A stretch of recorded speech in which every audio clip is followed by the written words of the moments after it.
عز وجل كما ورد في سورة النساء وقولهم إنا قتلنا المسيح عيسى ابن مريم وما قتلوه وما صلبوه ولكن شبه لهم وإن الذين اختلفوا فيه لفي شك منه ما لهم به من علم إلا اتباع الظن وما قتلوه يقينا.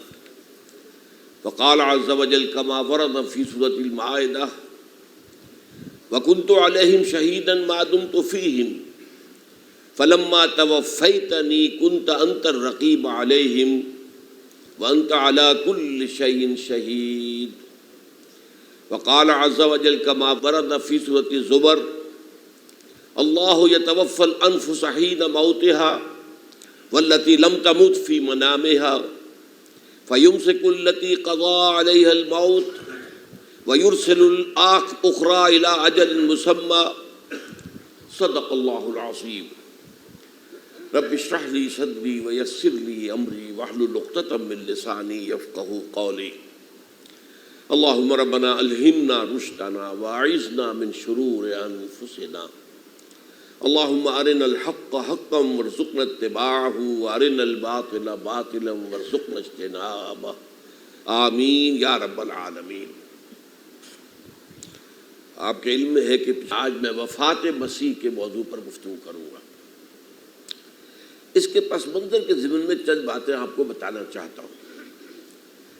نمبر ایک تو یہ کہ جتنے بھی فتنے اٹھے ہیں امت میں اور جو اب بھی اٹھ رہے ہیں وہ سلسلہ ختم ہونے والا تو نہیں ہے. ثلاثون دجالون کذابون چلتا رہے گا قیامت تک.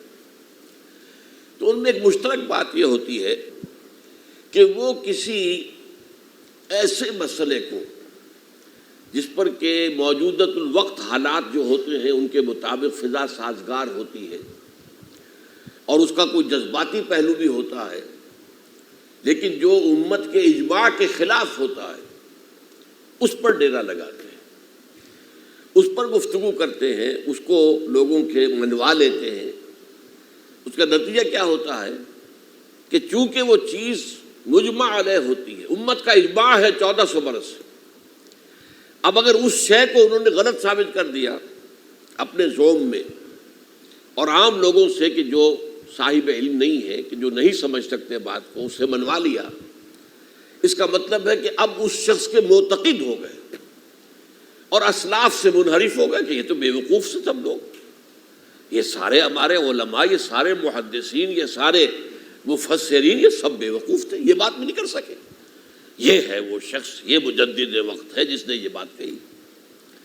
اس کی ایک مثال یہ ہے وفات مسیح کا معاملہ.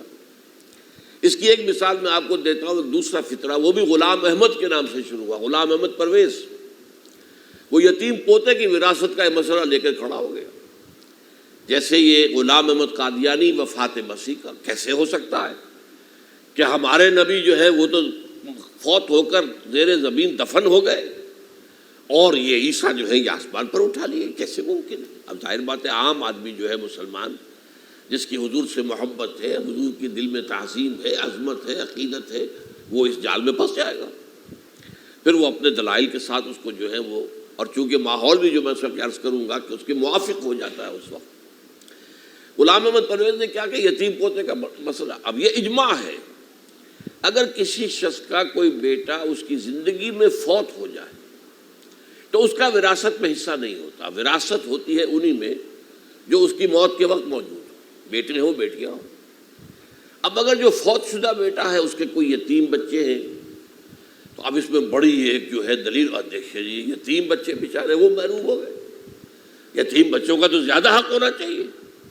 تو یہ تو اب قانون جو ہے اگر یہ اس پر اجماع ہے تو پھر وہی بات کہ یہ سب بے وقوف لوگ تھے اور یہ تو بڑے سخت دل اور سنگ دل لوگ تھے جنہوں نے یہ بات گھڑ رکھی. یہ میں نے آپ کو 2 مثالیں دے دی. اب ظاہر بات ہے کہ جو اسلام کا قانون میراث ہے، قانون وراثت ہے، اس کے کچھ بنیادیں ہیں، اس کے کچھ اصول ہیں، ان اصولوں پر وہ کھڑا ہے اور اس کے مطابق جو ایک فیصلہ ہے وہ ہے. تو بہرحال یہ میں نے آپ کو مثال دی ہے کہ کسی ایسے مسئلے کو لے کر اس پر ڈیرا لگا لینا، مورچہ بنا لینا اس سے اپنی عقیدت پیدا کر لینا، اسلاف سے برگشتہ کر دینا کہ یہ کوئی لوگ سمجھدار نہیں تھے، یہ بے وقوف لوگ تھے، جاہل لوگ تھے۔ اچھا، اب اسی پس منظر میں سمجھیے کہ 19ویں صدی کے اواخر میں کیا صورتحال ہندوستان میں ہو گئی تھی۔ انگریز آ گیا تھا اور 1857 کے بعد اس کی براہ راست حکومت قائم ہو گئی تھی۔ اس سے پہلے 1757 سے 1857 تک جو بھی حکومت تھی، ایک تو پورے ہندوستان پر نہیں تھی، لیکن یہ کہ جو بھی تھی وہ ایسٹ انڈیا کمپنی کی تھی، تاج برطانیہ کی نہیں تھی۔ 1857 کے بعد حکومت قائم ہو گئی۔ اب ظاہر بات ہے کہ جب انگریزوں نے فتح کیا ہمیں تو ہم پر رعب طاری ہوا کہ نہیں۔ پھر جو زندہ قومیں ہوتی ہیں ان میں کچھ اچھے اوصاف ہوتے ہیں، ان کے اندر فرض شناسی ہے، ان میں دیانت داری ہے۔ انگریز ڈپٹی کمشنر تھا، 9 بجے کا وقت ہے تو ٹھیک 9 بجے دفتر میں موجود ہوگا۔ ہمارے لوگ جو آ رہے ہیں لیٹ آرام سے، لیکن یہ ہے کہ ان کی یہ چیزیں جو ہوتی تھی، پھر بات اگر کی ہے تو اس کو پورا کیا ہے، تو اس حوالے سے ان کا رعب ہوتا ہے۔ اسی طور پر اس زمانے میں ایک صورت یہ پیدا ہو گئی کہ نیوٹن کی فزکس آ گئی، اور معلوم ہوا کہ یہ تو گویا کہ آسمان کی وحی سے بھی زیادہ معتبر ہے۔ سائنس سے جو بات ثابت ہو جائے بس وہ حق ہے، اور جو ثابت نہ ہو سکے وہ ایسے ہی ہے، وہ تو گویا کہ اوہام ہے، ان کی کوئی حیثیت نہیں۔ اب اس ضمن میں کیا ہوا، اس وقت جو ہے سر سید احمد خان ایک شخصیت ابھری۔ انہوں نے جب دیکھا کہ اسلام کی بہت سی چیزیں جو ہیں وہ سائنٹیفک جو انداز فکر ہے اس میں فٹ نہیں بیٹھتی۔ یہ فرشتے کس بلا کا نام ہے، سائنس تو نہیں بتاتی ہمیں، لہذا انہوں نے کہا فرشتہ کوئی نہیں ہے۔ یہ فورسز آف دی نیچر کو فرشتہ کہہ دیا گیا۔ یہ جن کیا بلا ہوتے، کوئی جن ون نہیں ہے، وہ تو سائنس کی اس میں تو نہیں آتے، دکھائی نہیں دیتے، کوئی جن نہیں۔ یہ تو جو مشتعل مزاج کے لوگ ہوتے ہیں انسان، ان کو جن کہہ دیا گیا کہ وہ آگ سے پیدا ہوئے۔ جیسے ہم کہہ دیتے ہیں فلاں شخص غصے میں آگ بگولا ہو گیا، تو آگ تھوڑی ہو جاتا، یہ تو استعارہ ہے۔ اس طرح یہ جو معجزات ہیں یہ کوئی شے نہیں، ان کی بھی فزیکل توجیحات۔ یہ حضرت موسیٰ جب پار ہوئے اپنی قوم کو لے کر سمندر کے، تو یہ کوئی معجزہ نہیں تھا، یہ کوئی حضرت موسیٰ کی ضرب کی وجہ سے پھٹا نہیں تھا سمندر، بلکہ وہ تو مد و جزر کا معاملہ تھا۔ جس وقت سمندر اترا ہوا تھا، جزر میں تھا، تو موسیٰ اپنی قوم کو لے کر گزر گئے۔ جب فرعون آیا اپنے لشکر کے ساتھ تو سمندر مد پر آ گیا، چڑھایا، لہذا وہ ہلاک ہوئے۔ تو معجزات کا انکار، ان تمام کے اندر ایسی فضا پیدا ہو گئی تھی کہ جو عقلی اور سائنٹیفک، عقلی سے آگے بڑھ کر، ایک تو عقلی ہوتا منطقی، ایک ہے عقلی سائنٹیفک، کہ اس کے حوالے سے جو چیز اسلام کی فٹ نہیں بیٹھی، جیسے کہ آپ کہتے ہیں round peg in a square hole اور square peg in a round hole. اب اسکوائر پیگ ہے، راؤنڈ ہول ہے، تو آپ کو اس کے کونے تراشنے پڑیں گے تب وہ اس ہول میں جائے گا۔ لہذا انہوں نے وہ کونے تراشے، اسی کے طرز پر پھر چلے ہیں۔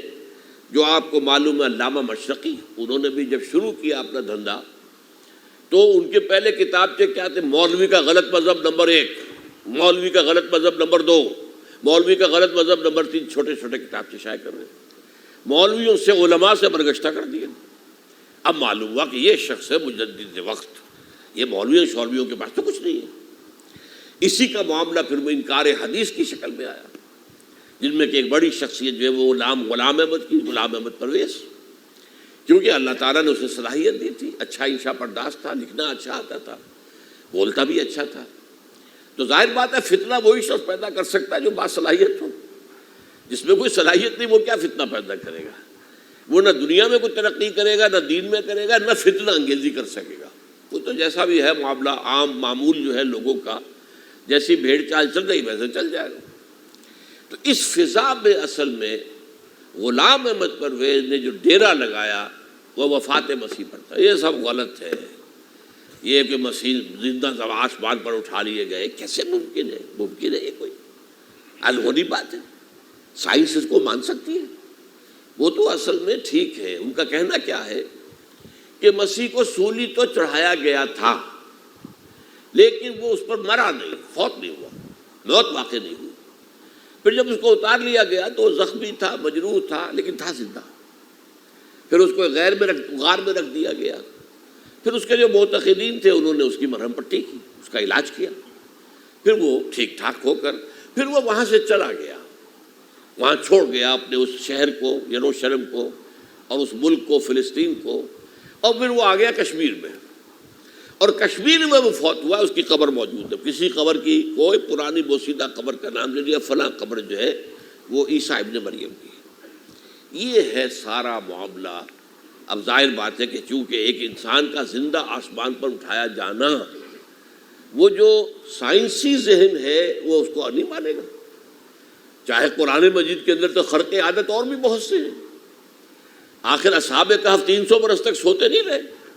یہ کوئی سائنس کے حساب کتاب سے صحیح ہے؟ یا یہ ہے کہ حضرت عزیر علیہ السلام 100 برس تک مردہ رہے پھر زندہ کر دیے گئے؟ ان کا گدھا بھی زندہ کر دیا گیا جیسا کہ سورہ بقرہ میں آیا ہے. لیکن ان کا کھانا جو ہے وہ صحیح رہا، اس کو غصہ نہیں، اس میں کوئی بدبو نہیں آئی. تو واقعات ہوتے ہیں ایسے. اللہ تعالیٰ جو چاہے کرے. خرق عادت ٹھیک ہے، فطری قانون جو بھی ہے، جو لاز آف دی نیچر اللہ نے بنائے ہیں اور اس کے مطابق ہی دنیا چل رہی ہے. لیکن اللہ تعالیٰ کے ہاتھ ٹوٹ نہیں گئے، بند نہیں ہو گئے، اختیار ختم نہیں ہو گیا. میں کیا کروں، میں تو قانون بنا بیٹھا، اب تو میں کچھ نہیں کر سکتا. میں تو قانون بنا چکا ہوں کہ آگ جلاتی ہے، اب اگر ابراہیم کو آگ میں ڈال دیا تو میں تو نہیں بچا سکتا، اس لیے کہ قانون ہے، وہ میرا بنایا ہوا قانون. لیکن ہم یہ سمجھتے ہیں، ہمارا ایمان ہے اللہ تعالیٰ جو ہے وہ قادر مطلق ہے. وہ جب چاہے اپنے ہی بنائے ہوئے کسی قانون کو توڑے. اسی کو کہتے ہیں خرق عادت. خرق کے معنی ہوتا ہے پھاڑ دینا، توڑ دینا. جیسے کہ وہ سورہ کہف میں لفظ آتا ہے کہ وہ حضرت موسیٰ کو جن کے پاس بھیجا گیا تھا، بزرگ کے پاس، انہوں نے اس کشتی کا جس میں وہ سوار تھے اس کا ایک تختہ پھاڑ دیا، توڑ دیا. خرقہ. تو خرق عادت، عادت سے مراد کہ عام عادی قانون، laws, physical laws, chemical laws جو بھی دنیا میں چل رہا ہے، بایولوجیکل لاز، ان کو جب چاہے اللہ توڑے اور اپنی خصوصی مشیت کا اس کے اندر اظہار کر دے.